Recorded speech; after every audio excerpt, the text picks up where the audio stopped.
his thing.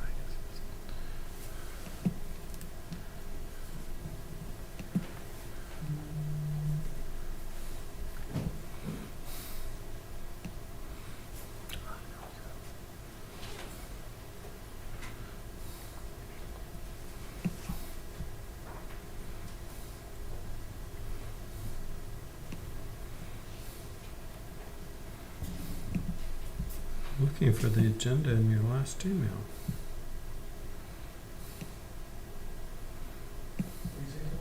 So I was looking for your agenda in the last email and I'm not finding it. There wasn't a link to it in the email. Oh, there wasn't. So you got to go to McCordsville.org and get it. I thought that's how I got in it when I reviewed it.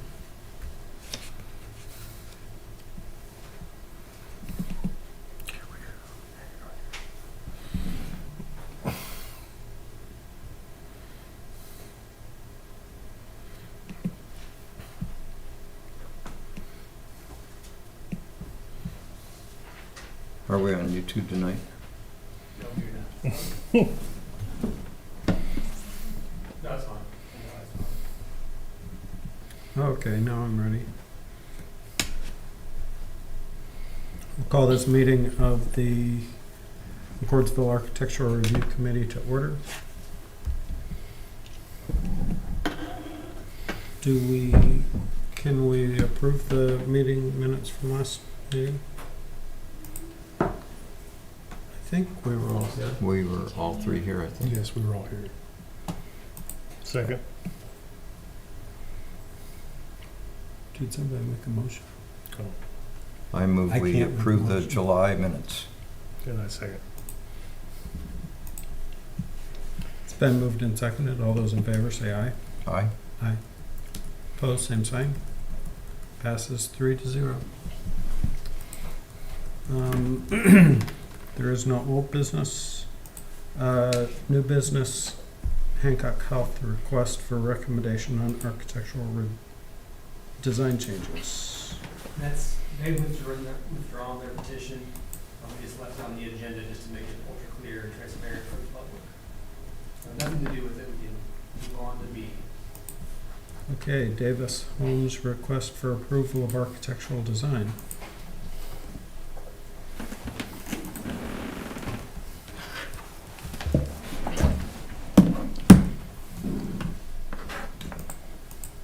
Go ahead and introduce yourself. Yep, I'm Allie Gallagher. I'm with Davis Homes.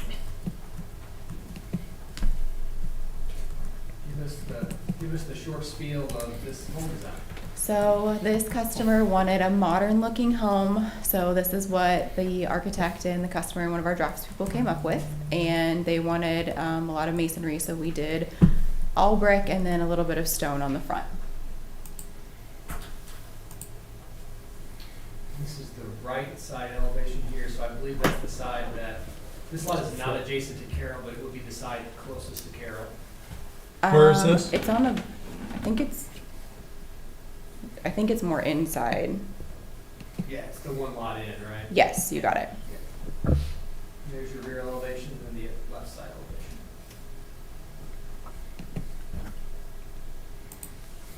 So this is one home removed from Carroll Road? I think so.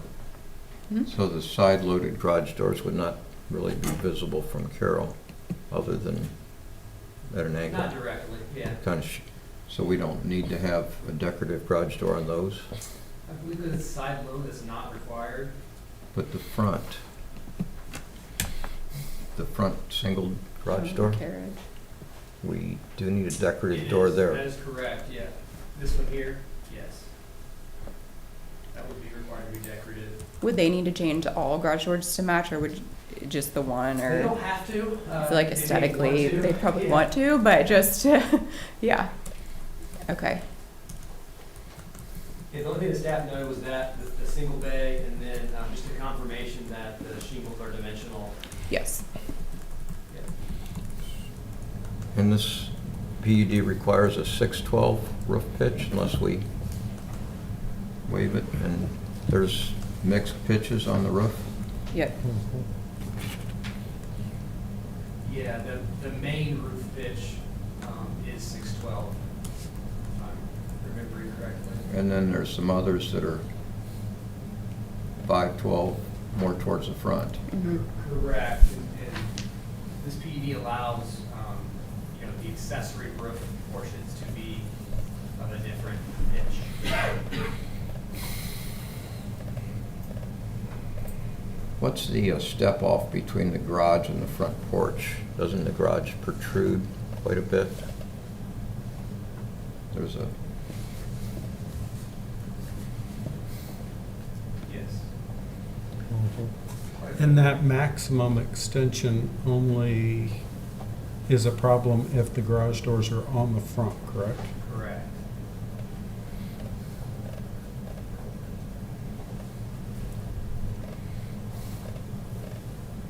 can we go back to the one side elevation that I think just has the one window on it? Is it possible to get a second window in that side?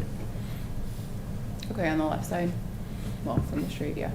Petitioner can certainly voluntarily do something like that, though that is not something that we can mandate. If the PUD does require just a single window.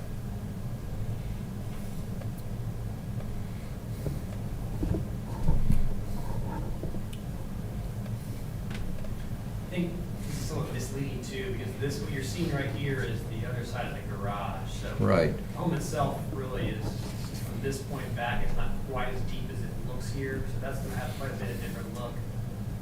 And this will be the side that faces the remainder of the neighborhood. I think the rear of the garage has windows in it, the rear wall. I guess two. The front, Well, there, yes, that. yep, yep. All the windows in the front are like casement windows, Mhm. so those do not have to comply with our window grid requirements. They're specifically exempt from that, which is why there are not window grids.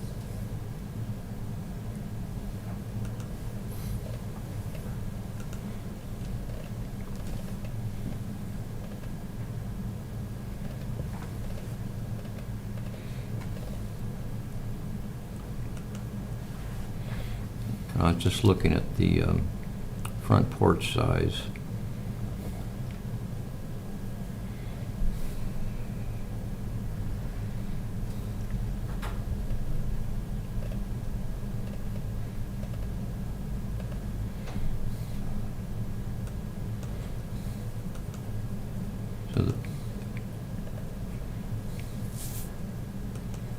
So there's actually a porch out in front that's partially covered and partially uncovered, right? Yeah, this portion here is uncovered, and here's your covered portion that's about 5 by almost 6. Yeah, so it's plenty big. Well, since it's supposed to be a more modern looking house, I think I'm okay with the flatter pitched roofs as the accessory roofs, with the main pitch being 612. And with the change to a decorative garage door on the front, I'm okay with that. So that's about it for me. There really is no anytime not here for you today. So this is one of 4, it's the 4th lot, and this is certainly a very different architectural style than any of the other ones in the neighborhood. So staff is, has no further comments. I see no issue with this. Yeah, I recall the other ones that Davis has put here. I think this is the 4th one maybe. Mhm. And they're all quite different from one another. For the garage door, is that something that we have to come back to this next meeting for, or can we just, Usually not, certainly the board's discretion, but Yeah. typically what they will do is make an approval contingent upon you submitting that to staff. okay. Okay. I move we approve Davis' request for architectural design for Lot 13 of the enclave at Deer Crossing, with staff checking to be sure there's a decorative garage door when a permit is pulled, I guess. Second? It's been moved and seconded. All those in favor say aye. Aye. Aye. I have one more Opposed, oh, question. With the garage door, like, will Davis, when you guys say decorative, will they know, like, specifically, is there anything specific you guys are looking for that we need to make sure of? Yeah, there's an exhibit in the PUD that kind of. So we should be fine. Okay. I don't think we actually finished that. All those in favor say aye. Aye. Aye. Aye. Opposed, same sign. Passes 3-0. Thank you very much. Thank you.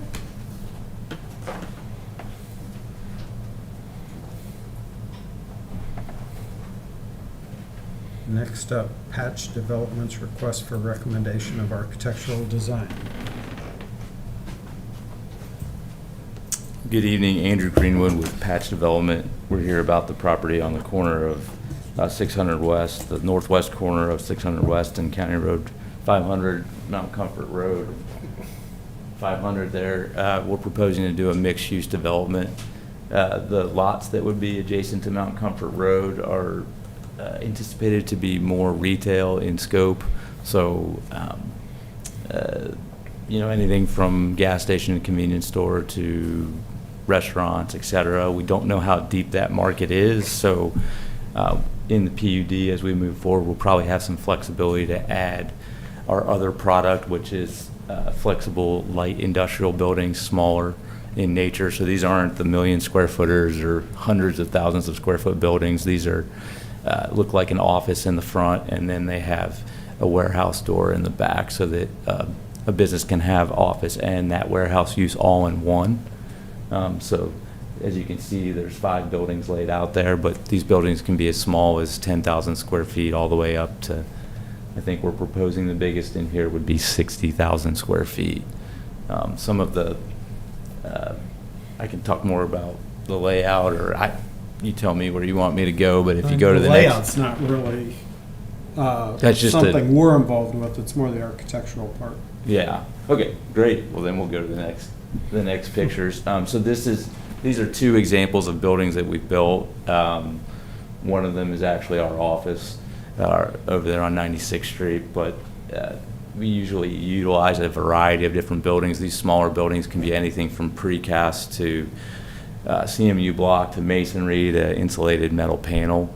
And the idea is to have an architectural bent to it. So as you can see here, it's not just uniform of one texture, and there's ins and outs to these buildings, even though they're smaller. Usually the precast buildings are not the 20,000 or 10,000 square foot buildings. Those are pre-engineered metal buildings. So then we can use a variety of different block, masonry, or insulated metal panels on the exterior. We have to approve a specific exterior tonight, don't we? Or- No, we do not. So Patch is just at the very front end of a long rehome process here. So what we're looking for tonight is some direction from the Architectural Review Committee concerning architectural style. So kind of think of it from the standpoint of, as Andrew said, they're going to have different building usages. They're going to have retail, they're going to have maybe some office, they're certainly going to have some light industrial flex space buildings.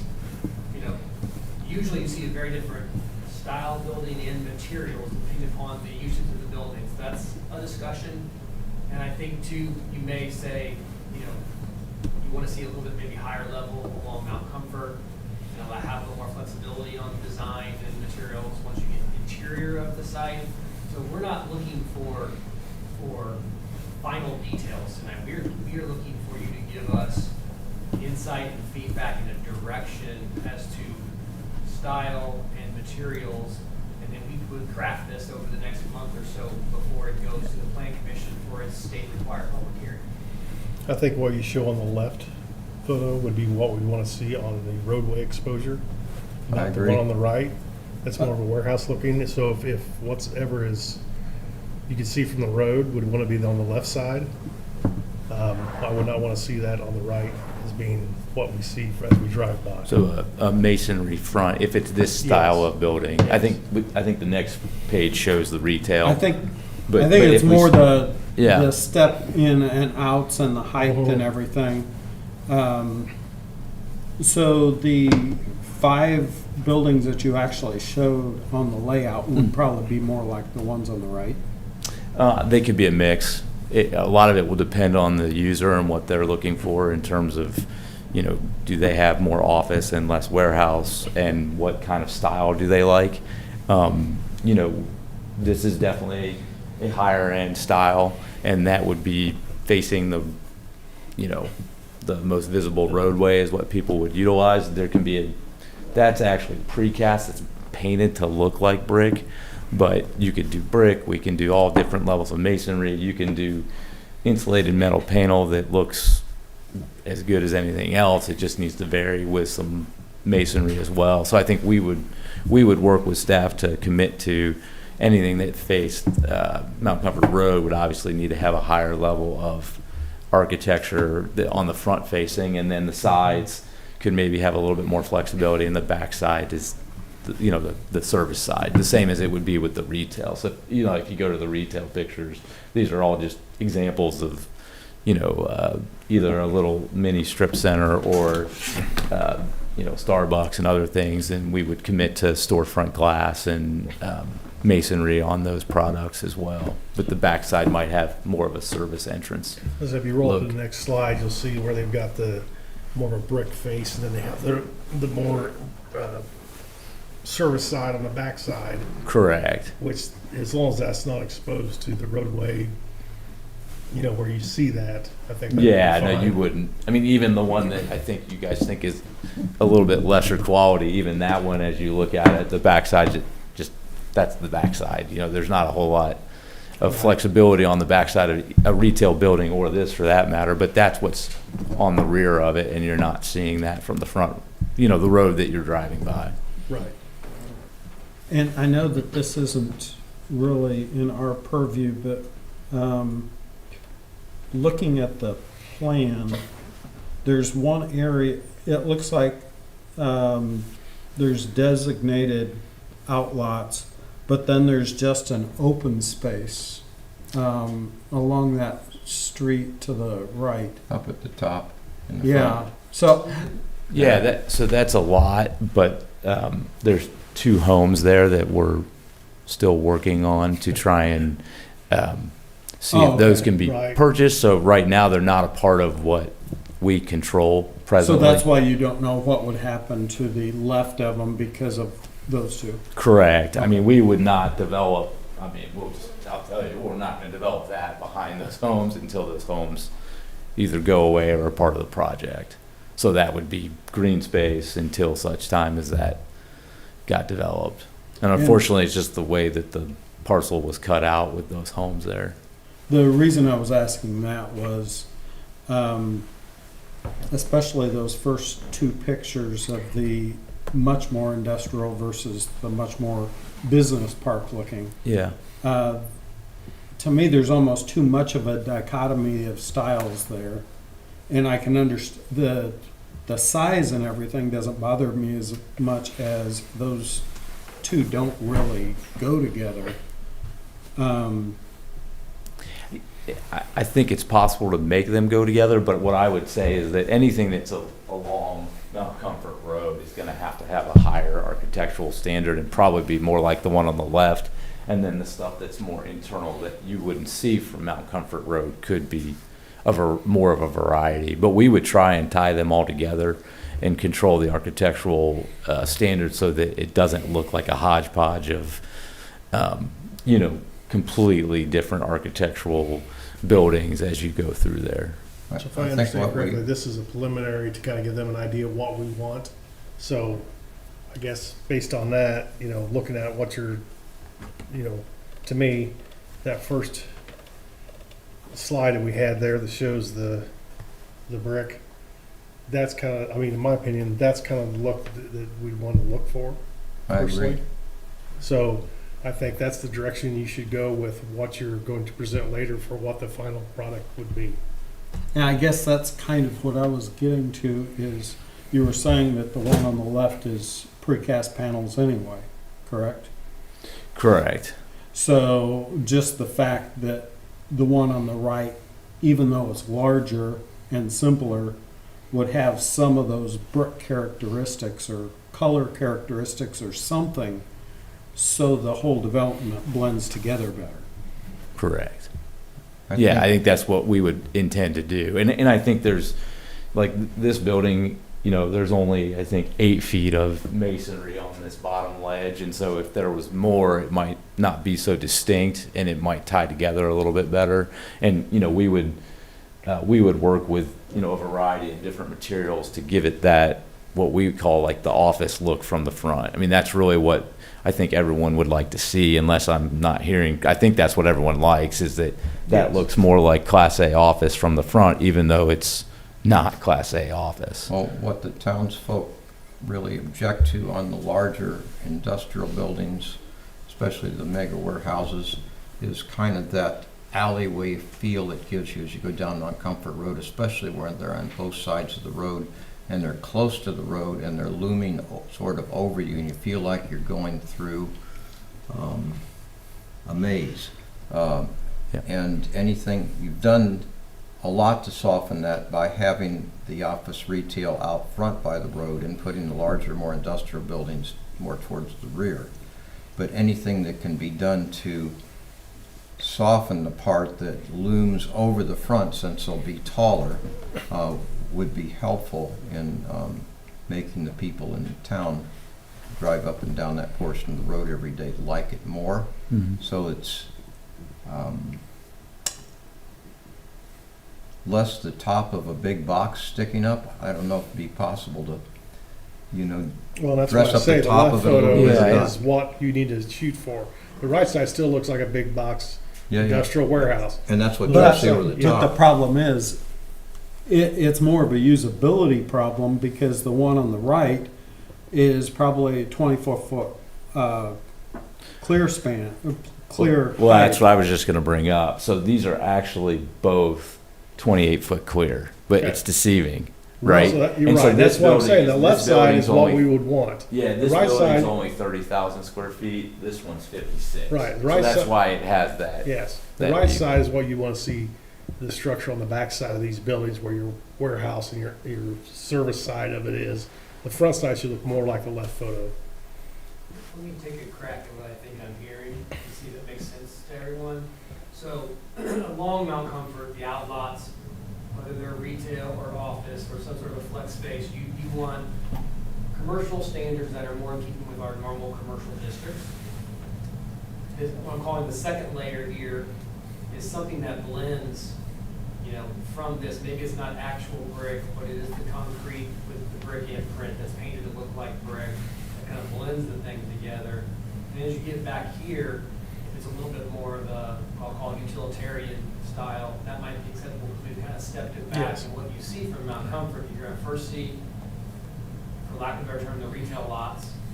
You're going to see then some flex space buildings that look like office space.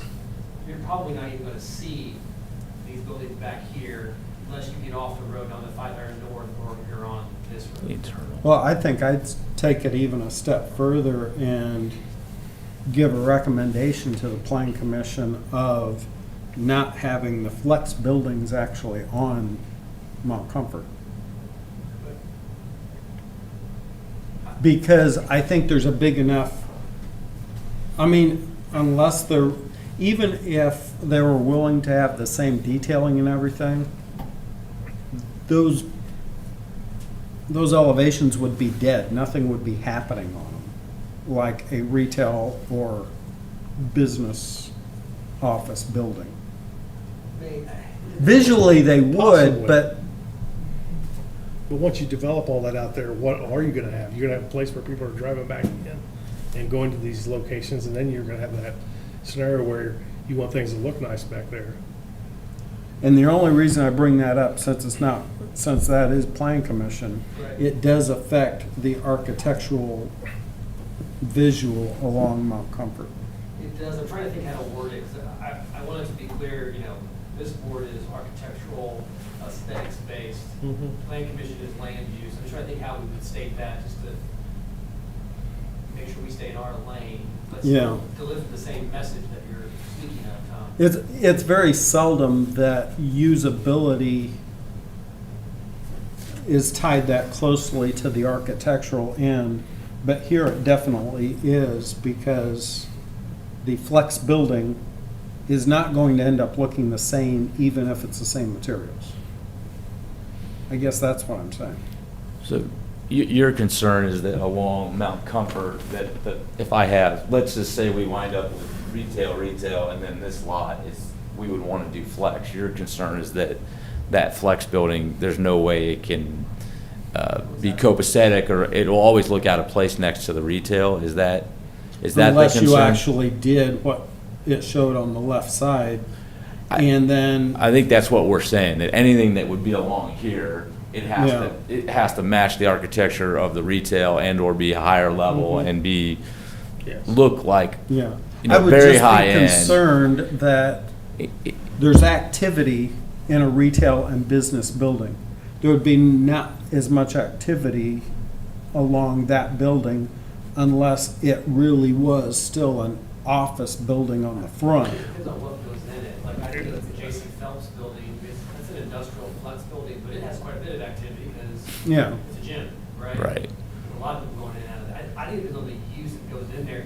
Maybe the answer, I'm just spitballing, maybe the answer is there's some sort of a size limitation for the stuff along Mount Comfort. So that you don't get it That right would back. probably make the most sense. I was just going to bring that up. I think the size there will limit it, because if you look at the lot sizing and what would go there, it's going to be dramatically smaller, Yeah. which is going to, I think, relieve some of the concern with the buildings overhanging and being so powerful and making you feel like you're going through a logistics warehouse park, and that's not what we're trying to get at. We're trying to make this feel, as you drive by, that, you know, it's the place, whether it's a, you know, a workout facility or a retail or a doctor's office or whatever it might be that wants to land here, that feels good to come in and out. And then behind it is, you know, more business focused. And not to say that you can't have a smaller building. Like we have, we own a building where we have like a plumbing subcontractor who has a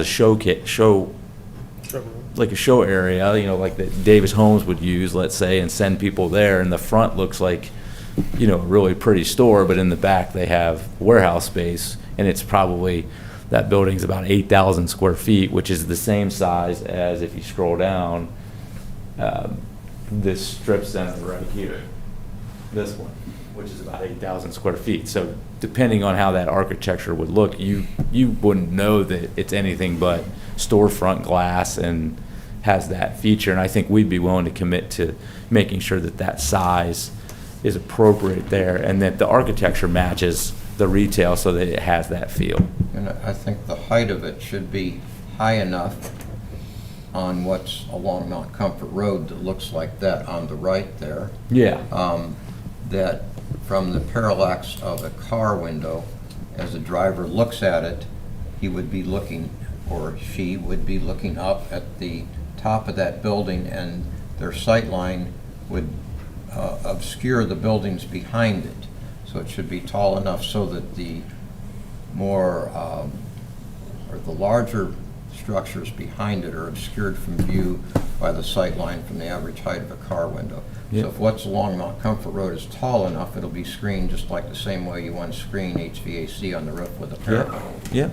Yeah, I So- mean, if you look at these buildings, I'm gonna guess, I mean, that's probably, you know, an 7 or 8 foot door, let's just say, so let's just say that's 20 feet.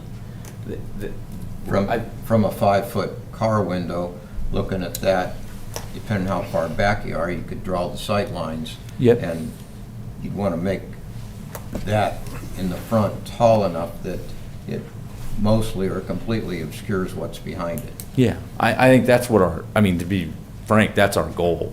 You know, our goal is that you have the retail frontage, and then that's what you see from the road, and then behind it is a more, what we call a modern business Like park. if you look down at the end, it kind of steps up. I don't know what those Yeah. cornices or parapets at the far end of that right-hand picture, way down at the end of the other side of the car. it's probably, They appear to step up, and that type of thing would work.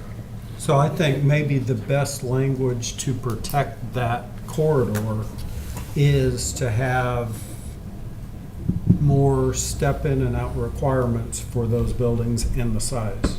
Because I think that's the big difference between the left and the right It is. building. The one on the There's right's a all lot of, flat. yeah, On detail. You're saying more articulation on which type of building? The one on Mount Comfort, face. or the one Yeah. behind? on Mount Comfort, yeah. If you look at the first set of images, the one that's the stenciled brick on concrete or tilt-up or whatever, Precast. has, Has a Some- lot more it articulation. has Yeah. more articulations, and the one on the right appears to be Yes. a flat building with just a variation in shade of the standard pastel warehouse. I think what we'll do is apply a modified version of our commercial architecture standards to the Mount Comfort lots. Yeah. So that regardless of the use of the building, it appears to be commercial. We make some adjustments to account for the fact that what we just heard, right? We want buildings to be tall enough to obsure what's behind them to some degree or minimize the view. We also don't want them to be too large that they appear to be too heavy for the site. So we'll look at some massing and we'll apply some architectural standards to those. Talk about the layering of standards, so as you get further west, kind of drop off some of the architectural requirements to the point where at the far west end of the site, we're probably down to what we consider our standard industrial zoning architectural requirements. If that makes sense. But to kind of go through what I heard and just, I want to make sure what I'm hearing is proper. So, obviously, commercial architecture standards, lots of brick along Mount Comfort Road. Apply those to all building types along Mount Comfort Road. Have a height of those buildings that's enough to, we can produce a line of sight exhibit, kind of see where that sweet spot is in terms of height, but also not have massively large square footage for those buildings. Tom's point about the concern for the differences in type of buildings and how you make them all mesh. We'll work on that. And more articulation along Mount Comfort Road. Because, yeah, a flex building normally has an office element to it anyway, so it would blend more with, We really need to soften the warehouse feel of it because it probably won't be really well received by the public. They don't really want any more warehouses. Yeah. But we tell a story here. So if it doesn't look like one, they'll be fine with it. Yeah. the only thing that concerns me is on the plan, it shows these larger buildings in the back, so I'm pretty sure they're going to be the first ones in. So we won't have that screening from the beginning. Well, I think the public is accustomed to seeing what they have, what they've been shown so far, which is massively large distribution buildings. That is very different than what Yeah. Patch is. I know these look big on the site plan, but it's. They're minuscule compared to some of the behemoths Yeah. down the street. We're talking about like a tenth of the size of those. Yes. Yeah. Or less. And The we'll 12th. we'll do a And the better. size of what was shown on this property. Just so I understand, go to slide 6. I can't see That one? That one? This is, so if I understand this right, the brick is the facing of the road and the rest of it is behind that. It's all one building. You're talking about on the bottom. Yes. Yeah, this is a 95,000 square foot building. But you show brick on the front. Yeah, it's And that that's- same. So is that what I'm understanding to be the front as being the original, the first photo we looked at that shows the brick? Yeah, and then we show it's the two back? different, it's two different buildings because we wanted to show, the backside of the other building doesn't have any docks.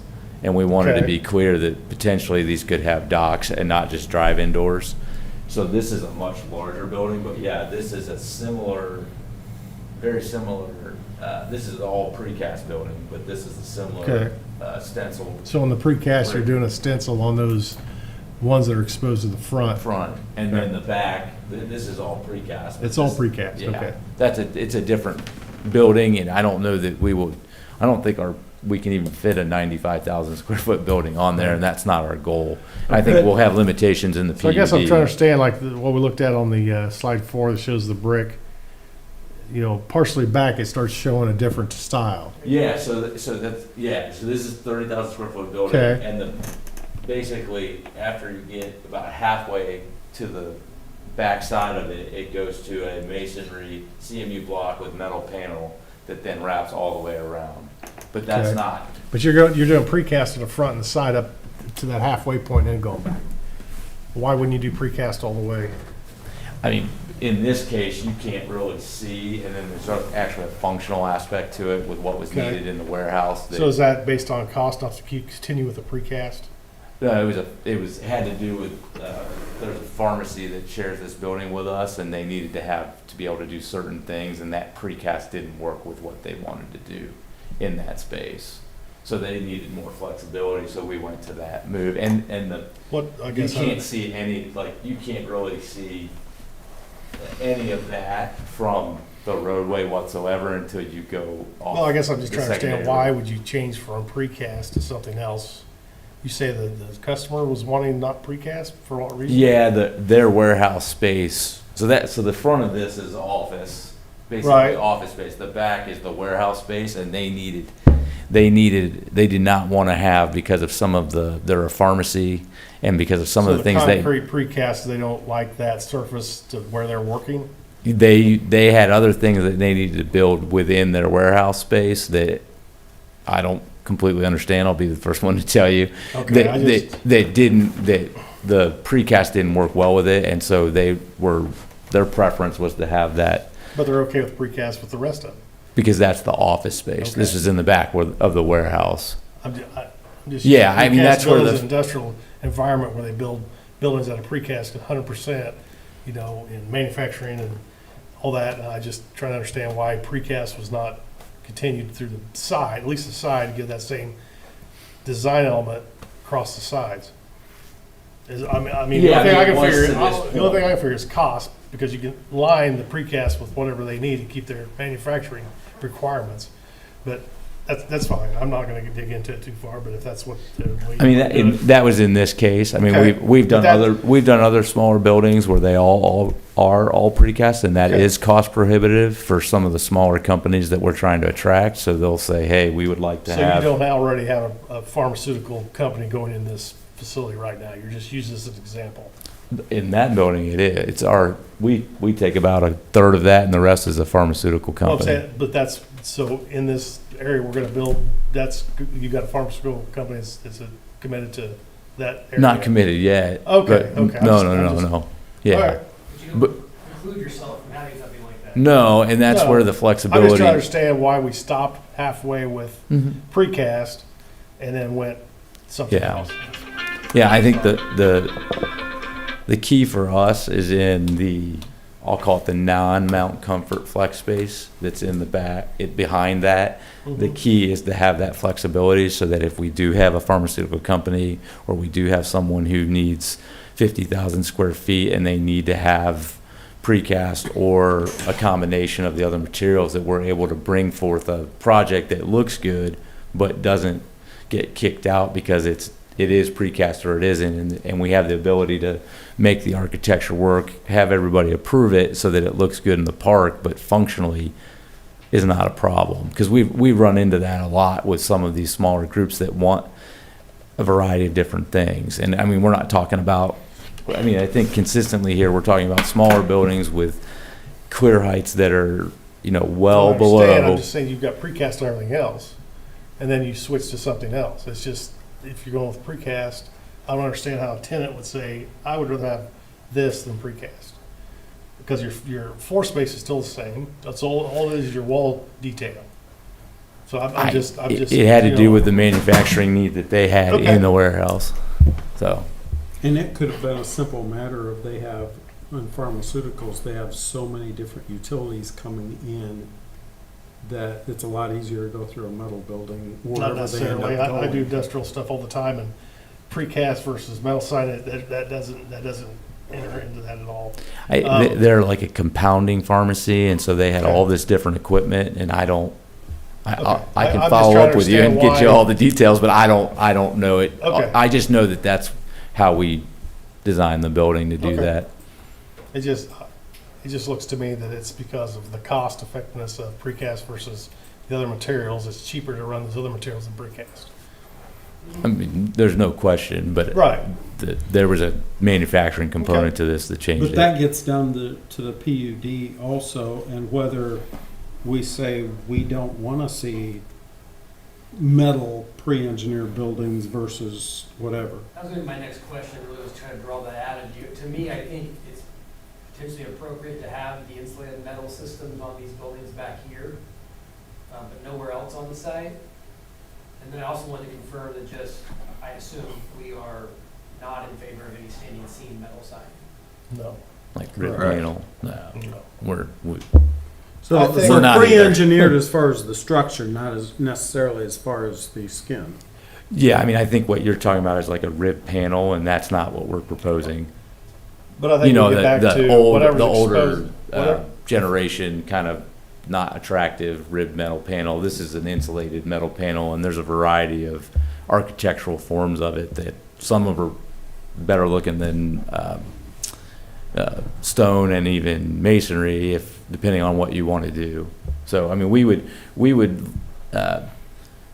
definitely propose that the architecture would be, and we're fine with it, stair stepping in terms of that, but we would say that we need to have the ability to do a pre-engineered metal building, but what the exterior would look like, we need flexibility. I mean, we're willing to be flexible on that, but from a constructability So if I understand, standpoint. This is kind of a preliminary of what we think, giving you guidance on Yeah. what we think you need to do.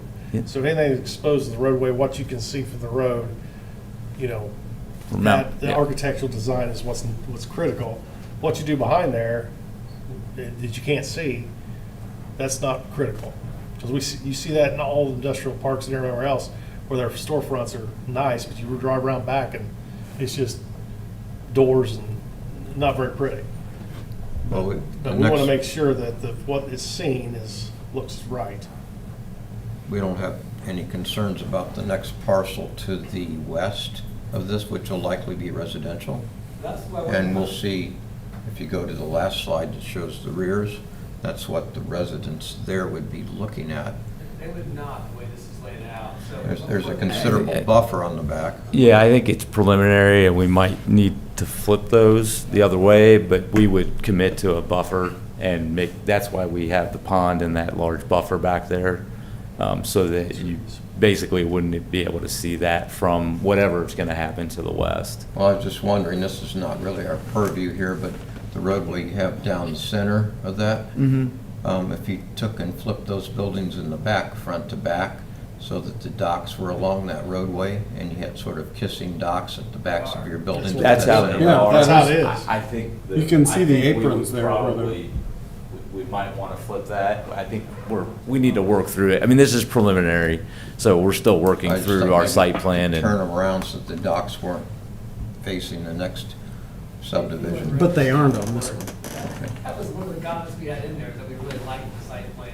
Yeah. Because all the docks did face. Yeah. Okay, And I'm I confused on agree. which side the docks are on that. The light areas are the concrete aprons where the trucks would be. Okay, Correct. sorry. So we're going to be able to review this again after they get all their details Let's done. see this again. Right. If this goes through the process, gets approved, when the actual buildings come back to be built, you would see this again. Okay. At that point, the PUD's been drafted and the standards are written in. So this is giving them the idea of how this should look when it's done. When they come back and say, hey, here's what we're going to do. So for our purposes today, what we've talked about should be enough to give them an idea very of how to do helpful. this. So another kind of direction to the plan commission is it would make sense to allow a step back of building materials as long as that's a strong buffer and a strong distance from the west property line. on that note, what would you also like to see, and I'm not trying to push against my own project, but are you expecting to see a buffer between the retail and here, or is that not necessary because it's commercial? I don't believe so because Okay. the back of retail is pretty much the same type of. Because I think we would argue that it might look better to flip it that way, potentially, because then, you know, as you drive up here, you would see the front of a building. So as you're driving in there, so for the experience of driving through the park, and then you'd have service side against service side.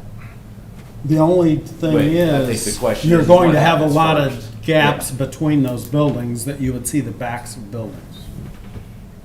And I would have a concern about that, because then the contrast would be even greater.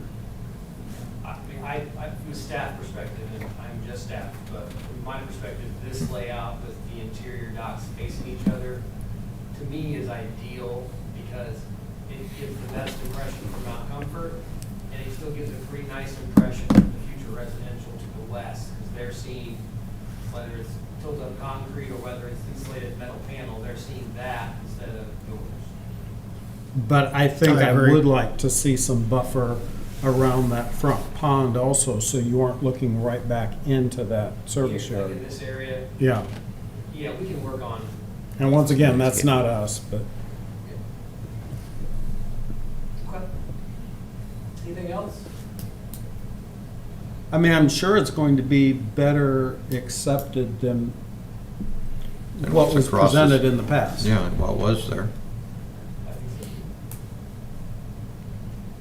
so. That's our goal. But we got so much pushback that I think we're being extra protective now too. Any questions for us? No, I mean, I think I'll get with you on next steps and got some work to do. One Thank- thing I will say real quick is on the last few slides where it showed that one. Even though they're similar in use and everything, that bottom one, the industrial part of it fits the rest of the building a whole lot better than that top one. And I know it doesn't, but it looks like it just has CMU at the bottom and tan siding. I know it doesn't, but the color actually helps a lot on that bottom one to blend the two parts of the building together. And we've talked about how some of the buildings look so much different between the two different areas. And that one looks better than a lot of the other ones that were shown. And I think it's mainly color. It's color choice, yeah. It is. So. Maybe I do have a question. When we come back to actually build the building, so say we get someone and we're going to build a building and it's the first building, and we bring our architectural design, do we come back in front of this committee as a part of that? Yeah, so so let's say you go all the way through rezone and you've done your site development, you come in for a building permit, you're gonna come to the ARC, and you're gonna show plans that should meet all of the requirements of the Right. PUD. We're simply here to verify that. Okay. Maybe there's some comment about color or some more minor thing we need to address, but it's really verification that you're following all of the PUD's So standards. that would be the opportunity for the color. Yes. For, yeah, okay. Yeah, because I'm not a color guy. I don't pick colors, so. Me either. I try not to. Yeah, well, thank you very much for your time. It was very helpful. All right. Last but not least, as Taylor comes up, I'll just say, you're gonna see the exact same proposed models, but they are in different neighborhoods, and the different neighborhoods have different standards. So we do need to do these two items separately, even though we're looking at the same models and elevations. So with that said, we'll start with Alexander Ridge, and Taylor, it's all your show. Yeah, thank you. Taylor Navarre with Lennar Homes. As Ryan said, the first item before you tonight is for Alexander Ridge. This is a 127 home site community, and which is broken up into sections A and B. A has kind of more of the two-story single-family residential, and Area B is a ranch section with, I believe, 66 home sites total in there. So this request is kind of twofold. The first portion of it is to introduce two new elevations into the community. The Briarwood and the Chapman, these are new elevations. So we've had a variety of other products brought to you for approval by the ARC for the compliance for the PUD. This is to add to that collection to offer more product types and offer more options for buyers in the community. So both the Briarwood B and C are shown in these renderings.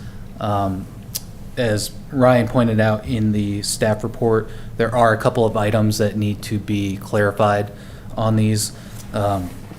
One, a couple of the renderings don't show the brick wainscot on the front elevation extending all the way over. That would be included on the entire width of the home. Let's see, to go through the list, the brick and stone, the masonry returns would also be included on the front porches, on those interior returns there. So that's kind of the first, again, request for Alexander Ridge is to offer these up. They should be in compliance with all the PUD standards. And then the next portion of the request is kind of for the larger PUD, which requires 50% of the elevations to feature at least 50% brick on the front elevation, and the remaining homes to feature a brick wainscot. It also has a stipulation in there for those that only feature brick on the front elevation to feature a 24-inch masonry return on the sides to kind of offer some of that depth. What we would like to request is, in lieu of that overall standard requiring 50% masonry on 50% of the homes in the community, is just to offer simply a brick wainscot wrap on all elevations on all homes in the community. We feel like that's a better aesthetic than the mix of masonry and the 24-inch brick returns on those exterior corners. So that would apply to all homes within Alexander Ridge, and along with the new product types before you tonight for approval. Would that be a PUD amendment? It is not for Alexander Ridge. So Alexander Ridge includes an allowance that any home does not comply with Exhibit C of the ordinance, which Exhibit C of the architectural standards in PUD. The proposed home may be submitted for review by the ARC. The ARC may approve an elevation if it's determined the elevation is similar in character and quality of the home than the approved elevation. Consistent with the spirit and intent of the PUD. It is 100% your discretion to approve or deny such a request. So you have the power to do so. You're not mandated to do so. It is your decision here. I guess my question is, that's our decision per elevation, but he's asking for the entire PUD to be the 24-inch instead of some of them having the full masonry? Is that? So he is asking. Is he asking for other elevations to be changed too? The previously submitted and approved elevations kind of were presented with both options, with both the brick wainscot and the additional brick option, I believe. And you're asking the additional brick option to be eliminated? As a requirement. It could still be an option. Buyers can still choose to have 50% for an elevation. They would also then have to have wainscot rack. Correct. That would be required on all 127 homes in the And community. I personally feel that the wraparound brick is more attractive than just having brick on the front anyway. Yeah, I would agree. It adds some kind of modulation to the side and rear elevations. And with the wainscot on the front, it kind of provides a little bit more of a break on that front elevation and allows some of the other features to be prevalent there. And as small as some of these houses appear on the front, I think the additional material articulation helps that.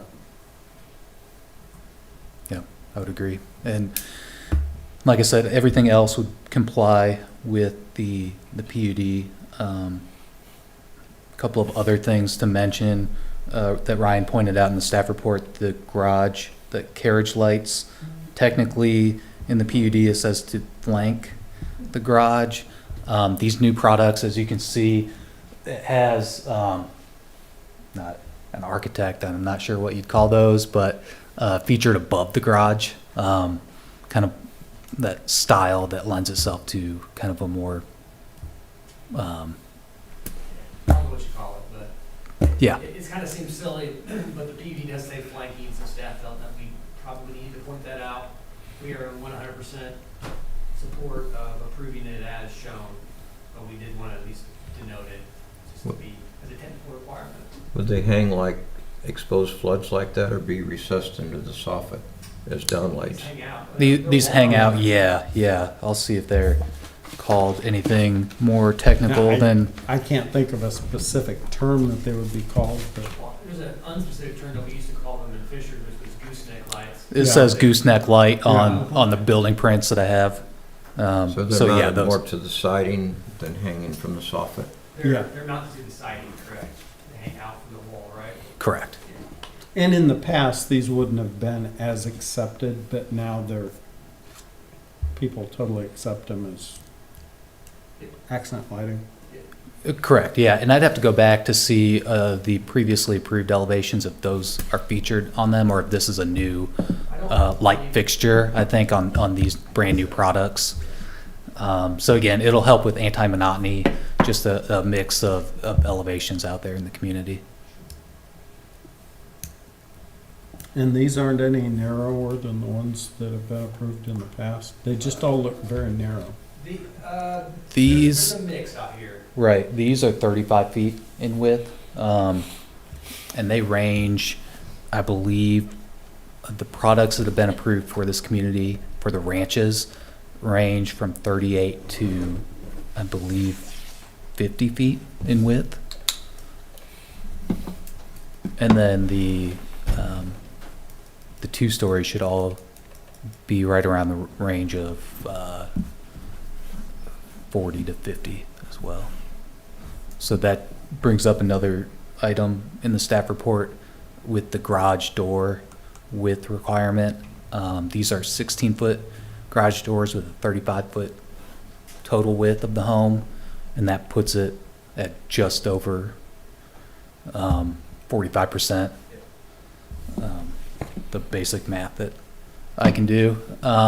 So these technically exceed the garage door width by, It's like a quarter, like 3 inches or something ridiculous like that, but it is over. Basically they're 45.7% of the overall width of the home, so. Well, and it doesn't look as bad when it has the garage extension too. Yeah, if it has the garage extension, it meets the requirement. It would be if the garage extension was not present, so. The first one is where it really looks Yeah. improper. That, It's like 3 inches. I mean, I don't know B, if you actually see elevation that, B. but- 3 Yeah. inches under or over? reaches over the 45% allowance of the look at garage this. door Scroll back to width. B, that's the one that, And that's based on the 35-foot widths. Now with it the, really looks a bit odd there, like it's almost all garage. So to clarify it even more so I understand it, this one does or does not meet the requirement? This is not. Okay.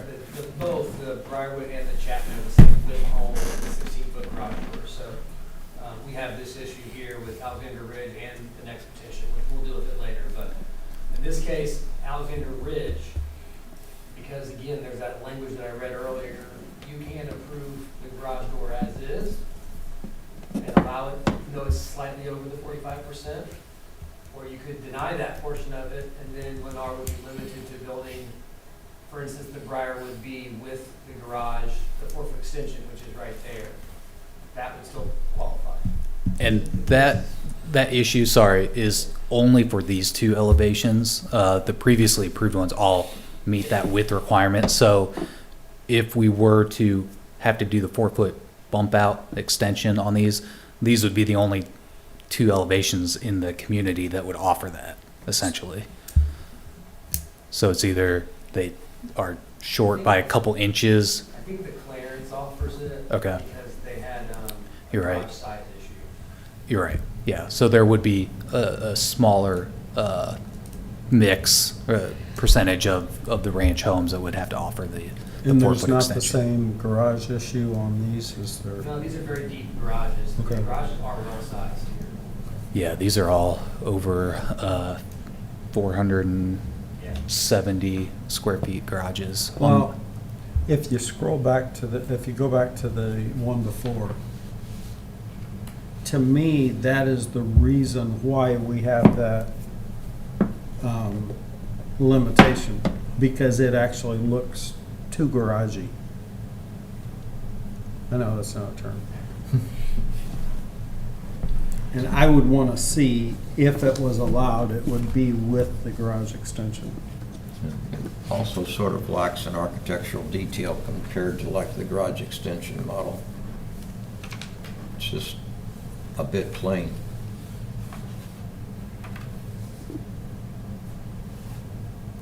So, not to put As opposed to words- this one, which I kind of like. So, not putting words in your mouth, but essentially, if you do not want to approve it to have the garage would be over the 45%, you would simply not approve the Briarwood and B unless they Yes. added the garage extension, which then they can still offer with the garage extension, and buyers choose whether they want that elevation bad enough to have the extension, they'd be required to have the extension. Or in the case of that Lennar wanted to offer a third bay garage, they could do that, and then I think we'd be back to in compliance again. That wasn't shown in the packet, but usually once you add the third bay, the garage was only 8 feet at that point in time, usually that math works out. If the setbacks allow. Yes, which would be tight maybe. Yeah. And to be consistent with the community, I think we'd want to keep it consistent with two-car garage offerings, is what I would foresee, but the 4-foot extension would be acceptable too.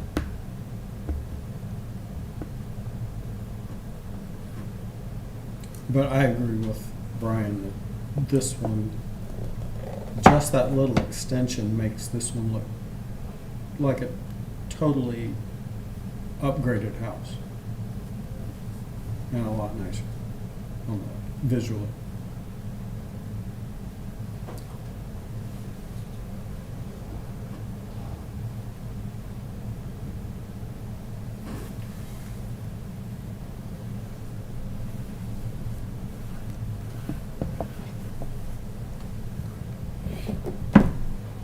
There's another one, right? Yeah. We've got one more elevation below these, right?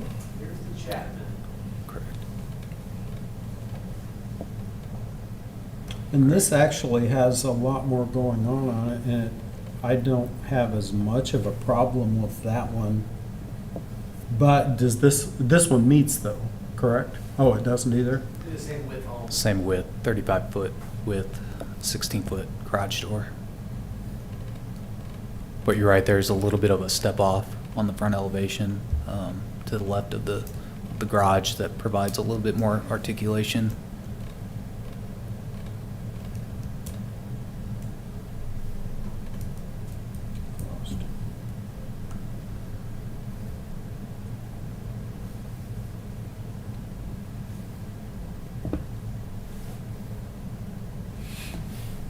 Of any of them, if we decided to accept one without the bump out, I would say it's that one. But, can you go back to the one right before this, without the bump out? The Briarwood. This one, yeah.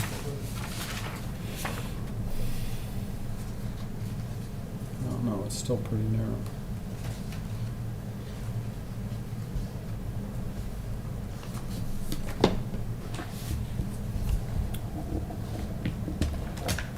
I like them fine with the bump outs, but without the bump outs.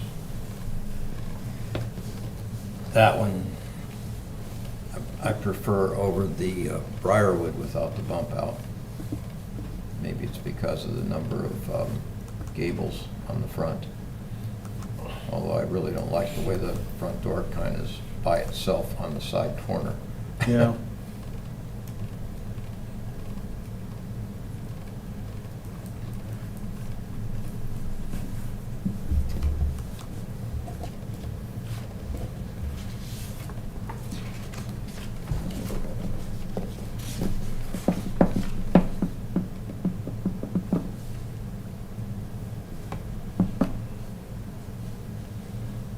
just need some kind of a motion unless you want to. Well, so let me, I can formulate a motion, but let me ask a couple questions, or ask a question. What is your feeling towards the request to go to the wainscot wrap for all elevations in the neighborhood, not just these two models?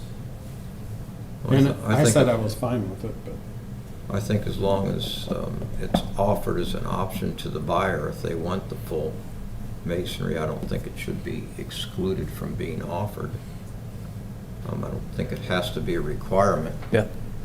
I'm willing to go with waiving the requirement. And I think most people will probably go with the wrap rather than the full masonry. And I agree with Tom, it does provide more articulation to more detail to a smaller home that way, because the full masonry is a flat surface. It looks a bit odd, I think, when just kind of stuck on the front.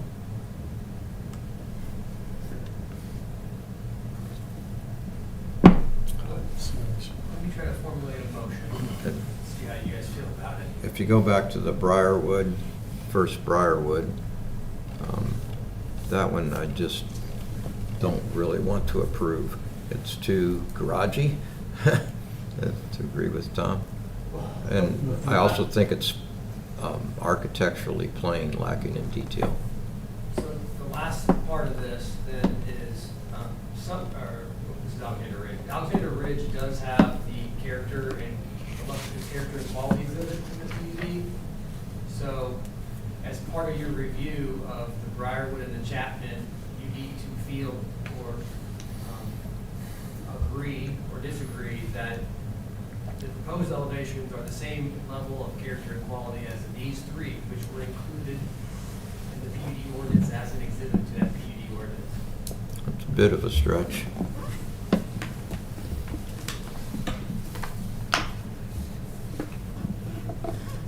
Help I split screen this?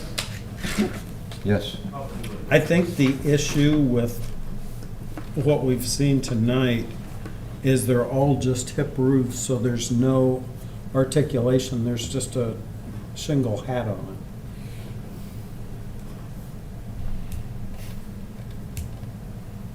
it. The one has two small gables, but definitely not the same character as the top two. But these look wider. Sorry, that's about as good as I can do here, guys. Hmm? They're already saying that they don't meet the PUD for the area that's required for the front, so. they don't- Yeah, They don't meet the, but, Well, they are wider. I think if you use the garage door as a metric, if they're all 16-foot garage doors, unless those on the left are 18s, I in case mean, they're even wider. looking at these examples pushes me even farther to the point of saying I don't really have interest in them without the extension on the garage. Because I think with the extension, they get closer to the same detail level. I'm fine with them with the extension. Without the extension, I don't really like them. I believe it was, the comment was made that they don't meet the PUD without the extension. You Yeah. say we're only talking about 3 inches, but where do you draw the line? Well, if they did, we I mean, would right. have to pretty much approve them anyway, but they don't. And is it worth, sorry to interject, is it worth referencing the other previously approved products? That was back, in the spring? This year, we had 5 different products approved for this community that would have gone through the same requirements by you all. Just as a reference point to see, obviously this PUD was written by somebody else with somebody else's product, and not with ours directly in mind. So this was, This is the Allen, I can think we did pull one or two of these. The out. Allen, only the B and C were approved, so the bottom two. Yeah. Same sort of thing, really. So I guess. And I wasn't really pleased with those, I'll have to admit that. And I guess the point or the argument that I'm trying to make is that these new elevations, these new products are in line with the product range that we have approved for the community, and are in that architectural style and character for that, as opposed to the previous builders' exhibits, I guess. And that's kind of why we're here, just to make sure that our products can fit within this PUD. Well, I agree with you with the garage extensions. Without them, I don't think you're quite there. And this is an example of the bottom two, I felt had a similar character to the examples, but the top one didn't. I don't think we approved the top one. It may have been pulled. I have to go back and look at my actual certification letters. My memory's not quite that good. So My note said they were all approved, but that was Really? just based on our, The Ashbury, yeah, the Ashbury. it could have been. I'd go back and look. I think it was the other one that we didn't approve, the top one. Oh. There's the clearance, and if I remember right, the clearance came back the following month. It got denied in, I think it was May. It came back with the 4-foot bumps and then was approved later. Pretty confident in that memory. Correct. Yeah. So, yeah, I mean, I would offer that if we need to strike the elevations for both of the new products, the Briarwood and the Chapman, without the 4-foot extension, we're open to doing that with the 4-foot extension, and then altering or requesting approval of the new interpretation of the 50%, removing that and So we probably need two separate motions. I think we could putting probably the wainscot. do it in one. Let me formulate a motion, make sure you don't have any questions on it. Sure. Then, if you guys like it, you can vote on it. Does that make sense? Yes. So, a motion to approve elevations B and C of the Briarwood and Chapman only with the 4-foot garage extension. Noting that these models will meet all requirements of the Alexander Ridge PUD, but does allow the carriage lights as presented. And that the ARC is approving of the change in allowing all elevations to be a wainscot wrap to bottoms of windowsills on all 4 sides. And in that doing so waives the requirement for the 50% brick, but the builder is required to offer that as an option to buyers. So move. Second. It's been moved and seconded. All those in favor say That's aye. good. Aye. Aye. Opposed, same sign. Passes 3-0. I will make sure that I write that well, better than I said it. Yeah. and I like it better when you say it because you understand what you say better than. It does help me to write that, yeah, I would agree. Nothing to do here, anti-monotony. I will preface what I'm getting ready to say by saying that these are probably not quite as close as they usually are. And I'll point out that I think I include these because the roof lines are very, very similar on both models.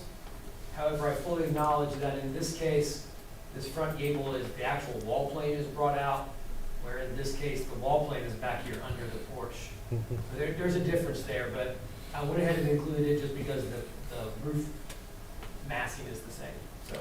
Well, and that information helps because it's hard to really tell when one's, Different perspective. Yeah.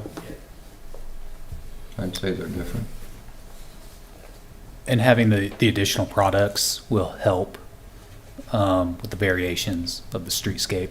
I think this will be, what's that, 1, 2, 3, 4, 5, 7 products with multiple elevation options in a 66 home site community. So I don't think there's going to be any issue with monotony in here. And I agree, if the left one steps back, I think they're enough different. The same thing here, again, it's different, the right's different, but, again, actually, those gables look a little bigger on the right side. Yeah, than they the left do. side. So, that's all I had. So we'll just mark it as, no, we haven't had any issues with these elevations. All right, I don't know that an intro is needed for the Summerton one. It is the exact same elevation being proposed as in Summerton. I will denote that Summerton is a different PUD. It is an older PUD, and the ARC does not have the flexibility that it does with Alexander Ridge in Summerton. So, you don't really need to have the garage door discussion because they'll be required to have the 4-foot extension in order to move forward with the Briarwood or the Chapman. Does that make sense? I thought you said we couldn't necessarily do that on this one. Could not, yeah. So they will have to build it with the 4-foot extension if they want to build the Briarwood. Oh, I see what you're Correct, saying. yes. Okay. Correct, yeah, the So 4-foot basically, extension. the same thing as we did before would stand here. Except for the fact that we don't have to give the stipulation that it has to include it, because it has to include it. It has to include it, correct. And then I would add that there's not a request for the petitioner for the 50% swapping it for the wainscot wrap, because that's not allowed in the Summerton PUD. If they wanted to go that direction, they'd have to go through a PUD amendment process. So just delete those two things from the motion, and Everything else is pretty much the same, yeah. I so move. Second. It's been moved and seconded. All those in favor say aye. Aye. Aye. Opposed, same sign. Passes 3-0. And I did have a different combination on this one. Oops, oh, I'm sorry. Oh. That one. It's the same difference as the other ones you've shown. Yeah, okay. Taylor, any questions for us? No, I don't think so. Do you typically draft an approval letter so we can document which ones? I mean, we will internally, but Reach out to you. Yeah, Yes, yeah. It's helpful for you guys, also helpful for us. We pass it on to our inspectors so they know what to look for. yeah, and we have that documented for our production team and everything like that to make sure we comply. All right, well, thank you all very much. Thank you. Thanks.